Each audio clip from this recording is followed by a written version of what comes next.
ಮಧ್ಯಂತರ ಬೇಲ್ ಮೇಲೆ ಆಚೆ ಇದ್ದು ಸರ್ಜರಿ ಮಾಡಿಸ್ಕೊಳ್ತೀನಿ ಅಂತ ನೆಪ ಹೇಳ್ತಿದ್ದಾರೆ. ಆದರೆ ಈಗ ನಿಜವಾದ ಸಂಕಷ್ಟ ಎದುರಾಗ್ತಾ ಇದೆಯಂತೆ. ಕಾರಣ ಇವತ್ತು ದರ್ಶನ್ ಅವರಿಗೆ ರೆಗ್ಯುಲರ್ ಬೇಲ್ ಸಿಗುತ್ತಾ ಸಿಗಲ್ವಾ ಅನ್ನೋದು ಕೂಡ ಡಿಸೈಡ್ ಆಗ್ಬಿಡುತ್ತೆ. ಸಿಗದೆ ಹೋದ್ರೆ ಸಂಕಷ್ಟ ಫಿಕ್ಸ್.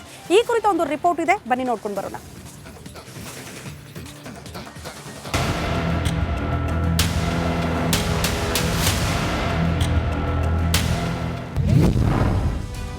ದರ್ಶನ್ ಜಾಮೀನು ಭವಿಷ್ಯ ಇಂದು ನಿರ್ಧಾರ. ಮಧ್ಯಾಹ್ನ 2:30ಕ್ಕೆ ಕೊಲೆ ಆರೋಪಿಗಳ ಭವಿಷ್ಯ. ಬೆನ್ನು ನೋವಿನ ಕಾರಣ ನೀಡಿ ಬಿಜಿಎಸ್ ಆಸ್ಪತ್ರೆ ಸೇರಿರುವ ದರ್ಶನ್ ಸ್ಥಿತಿ ಹೇಗಿದೆ? ಅವರಿಗೆ ನಿಜವಾಗ್ಲೂ ಆಗಿರೋದಾದ್ರೂ ಏನು ಅನ್ನೋದು ಗೊತ್ತಿಲ್ಲ. ಆದರೆ ಕೊಲೆ ಆರೋಪಿಗೆ ನೀಡಿದ್ದ 6 ವಾರಗಳ ಗಡುವು ಮುಗಿದರೂ ಕೂಡ ಆಪರೇಷನ್ಗೆ ಡೇಟ್ ಫಿಕ್ಸ್ ಆಗಿದೆ. ಸರ್ಜರಿ ಆಗಲೇಬೇಕಿದೆ. ಬಿಪಿ ಇರುವ ಕಾರಣ ಸ್ವಲ್ಪ ತಡವಾಗ್ತಿದೆ ಅಂತ ಕೋರ್ಟ್ಗೆ ಹೇಳಲಾಗಿತ್ತು. ಆದರೆ ಡಿಸೆಂಬರ್ 11ರಂದು ಶಸ್ತ್ರಚಿಕಿತ್ಸೆ ನಡೆಯುತ್ತೆ ಅಂತ ವಕೀಲರು ಹೇಳಿದ್ರು. ಆದರೆ ಯಾವುದೇ ಆಪರೇಷನ್ ಆಗಿಲ್ಲ.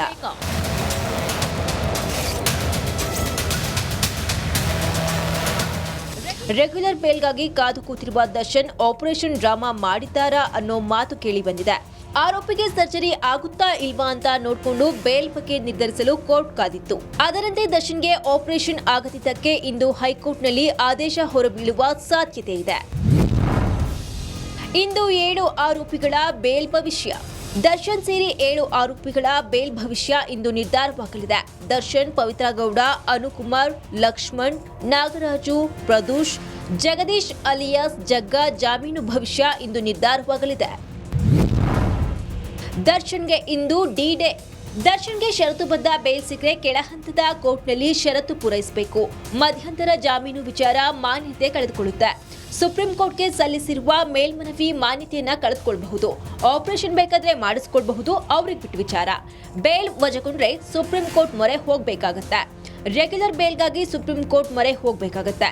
ಮಧ್ಯಂತರ ಬೇಲ್ ಬಗ್ಗೆಯೂ ಹೈಕೋರ್ಟ್ ಆದೇಶ ಮುಖ್ಯವಾಗುತ್ತೆ. ರೆಗ್ಯುಲರ್ ಬೇಲ್ ಅರ್ಜಿ ವಜಾ ಆಗಿ ಮಧ್ಯಂತರ ಜಾಮೀನು ಸಿಕ್ಕರೆ ಯಾವುದೇ ಟೆನ್ಷನ್ ಇಲ್ಲದೆ ದರ್ಶನ್ ಆಸ್ಪತ್ರೆಯಲ್ಲೇ ಇರಬಹುದು. ಮಧ್ಯಂತರ ಬೇಲ್ ವಿಸ್ತರಣೆಯಾದ್ರೆ ಮೇಲ್ಮನವಿ ಊರ್ಜಿತವಿರುತ್ತೆ. ಹೀಗಾಗಿ ಇಂದು ದರ್ಶನ್ ಸೇರಿ 7 ಆರೋಪಿಗಳಿಗೆ ಜಾಮೀನು ಸಿಗುತ್ತಾ ಇಲ್ವಾ ಅನ್ನೋ ಕುತೂಹಲಕ್ಕೆ ತೆರೆ ಬೀಳುವ ಸಾಧ್ಯತೆ ಇದೆ. ನಾಗರಾಜ್, ರಿಪಬ್ಲಿಕ್ ಕನ್ನಡ, ಬೆಂಗಳೂರು. 2A ಮೀಸಲಾತಿಗಾಗಿ ಪಂಚಮಸಾಲಿಗರ ಹೋರಾಟ ಪ್ರತಿಭಟನೆ ಆಗ್ತಾ ಇದ್ದಂತ ಸಂದರ್ಭದಲ್ಲೇ ಪೊಲೀಸರು ಅದನ್ನ ಹತ್ತಿಕ್ಕೋದಕ್ಕೆ ಲಾಠಿ ಚಾರ್ಜ್ ಮಾಡಿದ್ರು. ಪರಿಸ್ಥಿತಿ ತಿಳಿಗೊಳಿಸೋ ನಿಟ್ಟಿನಲ್ಲಿ ಈ ವಿಚಾರಕ್ಕೆ ಸಂಬಂಧಪಟ್ಟಂತೆ ನಿನ್ನೆ ಇಡೀ ರಾಜ್ಯಾದ್ಯಂತಲೂ ಕೂಡ ಪ್ರತಿಭಟನೆ ಆಯಿತು ಪಂಚಮಸಾಲಿಗರಿಂದ. ಈ ಲಾಠಿ ಚಾರ್ಜ್ ವಿಚಾರ, ಪೊಲೀಸರ ಕ್ರಮದ ವಿಚಾರಕ್ಕೆ ಸಂಬಂಧಪಟ್ಟಂತೆ ಸಿಎಂ ಸಿದ್ದರಾಮಯ್ಯನವರು ಕೂಡ ರಿಯಾಕ್ಷನ್ ಕೊಟ್ಟಿದ್ದಾರೆ. ಪೊಲೀಸರ ನಡೆಯನ್ನ ಸಮರ್ಥನೆ ಮಾಡಿಕೊಂಡಿದ್ದಾರೆ. ಈಗ ಪ್ರಜಾಪ್ರಭುತ್ವದಲ್ಲಿ ಹೋರಾಟ ಮಾಡಲಿಕ್ಕೆ ನಮ್ದೇನು ತಕರಾರಿಲ್ಲ. ಆದ್ದರಿಂದ ಎಲ್ಲವೂ ಕೂಡ ಸಂವಿಧಾನದ ರೀತಿ ಇರಬೇಕಲ್ವಾ. ಹಿಂದಿನ ಸರ್ಕಾರ, BJP ಸರ್ಕಾರ, ಅವರಿಗೆ ಟೋಪಿ ಹಾಕ್ಬಿಟ್ಟದೆ. ಈಗ ಪ್ರತಿಭಟನೆ ಮಾಡ್ತೀವಿ ಅಂತ ಇದ್ದಾರಲ್ಲ, ಅಫಿಡವಿಟ್ ಹಾಕ್ದವ್ರು ಯಾರು? ಕೋರ್ಟ್ ಮುಂದೆ, ಹೈಕೋರ್ಟ್ ಮುಂದೆ.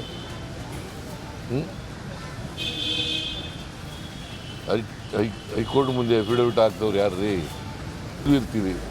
There are 4 categories. Category 1, Category 2A, Category 2B, Category 3A, Category 3B. ಯಾರ್ಯಾರು ಬರ್ತಾರೆ ಗೊತ್ತಾ? 1A most backward.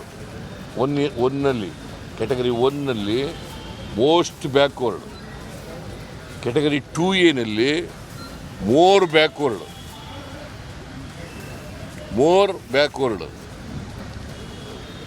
Category 3A ಒಕ್ಕಲಿಗರು ಬರ್ತಾರೆ.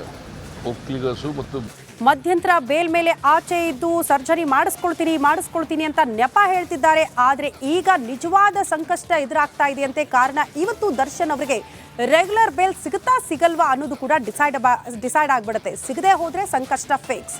ಈ ಕುರಿತು ಒಂದು ರಿಪೋರ್ಟ್ ಇದೆ, ಬನ್ನಿ ನೋಡ್ಕೊಂಡು ಬರೋಣ.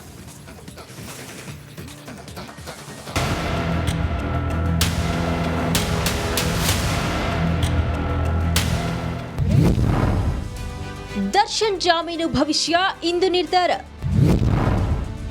ಮಧ್ಯಾಹ್ನ 2:30ಕ್ಕೆ ಕೊಲೆ ಆರೋಪಿಗಳ ಭವಿಷ್ಯ. ಬೆನ್ನು ನೋವಿನ ಕಾರಣ ನೀಡಿ ಬಿಜಿಎಸ್ ಆಸ್ಪತ್ರೆ ಸೇರಿರುವ ದರ್ಶನ್ ಸ್ಥಿತಿ ಹೇಗಿದೆ? ಅವರಿಗೆ ನಿಜವಾಗ್ಲೂ ಆಗಿರೋದಾದ್ರೂ ಏನೋ ಅನ್ನೋದು ಗೊತ್ತಿಲ್ಲ. ಆದ್ರೆ ಕೊಲೆ ಆರೋಪಿಗೆ ನೀಡಿದ್ದ 6 ವಾರಗಳ ಗಡುವು ಮುಗಿದರೂ ಕೂಡ ಆಪರೇಷನ್ಗೆ ಡೇಟ್ ಫಿಕ್ಸ್ ಆಗಿದೆ. ಸರ್ಜರಿ ಆಗಲೇಬೇಕಿದೆ. ಬಿಪಿ ಇರುವ ಕಾರಣ ಸ್ವಲ್ಪ ತಡವಾಗ್ತಿದೆ ಅಂತ ಕೋರ್ಟ್ಗೆ ಹೇಳಲಾಗಿತ್ತು. ಆದರೆ ಡಿಸೆಂಬರ್ 11ರಂದು ಶಸ್ತ್ರಚಿಕಿತ್ಸೆ ನಡೆಯುತ್ತೆ ಅಂತ ವಕೀಲರು ಹೇಳಿದ್ರು. ಆದರೆ ಯಾವುದೇ ಆಪರೇಷನ್ ಆಗಿಲ್ಲ.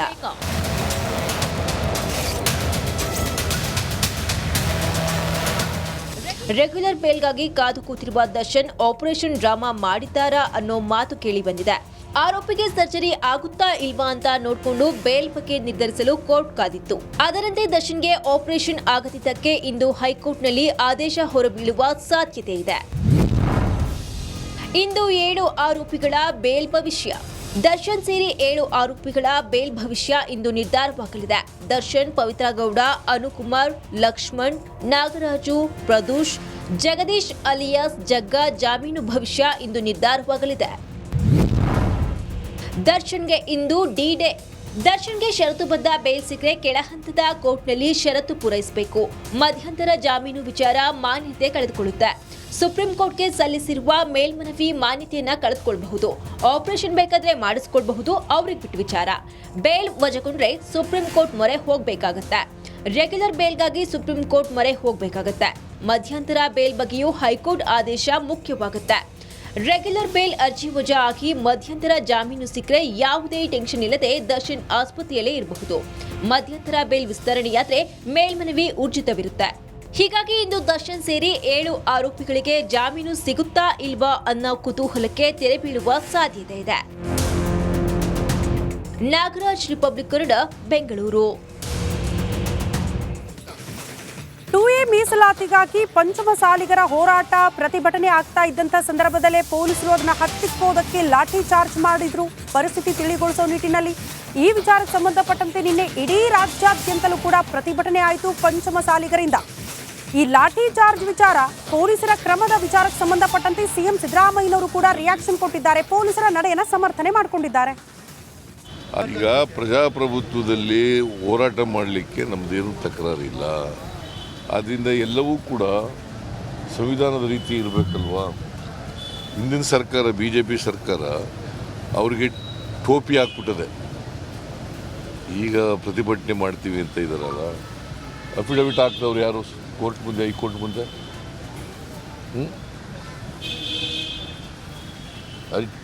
ಹೈಕೋರ್ಟ್ ಮುಂದೆ ಅಫಿಡವಿಟ್ ಹಾಕ್ದವ್ರು ಯಾರು ರೀ? ಇರ್ತೀವಿ. There are 4 categories. Category 1, Category 2A, Category 2B, Category 3A, Category 3B. ಯಾರ್ಯಾರು ಬರ್ತಾರೆ ಗೊತ್ತಾ? 1A most backward. 1ನಲ್ಲಿ Category 1ನಲ್ಲಿ most backward. Category 2A more backward.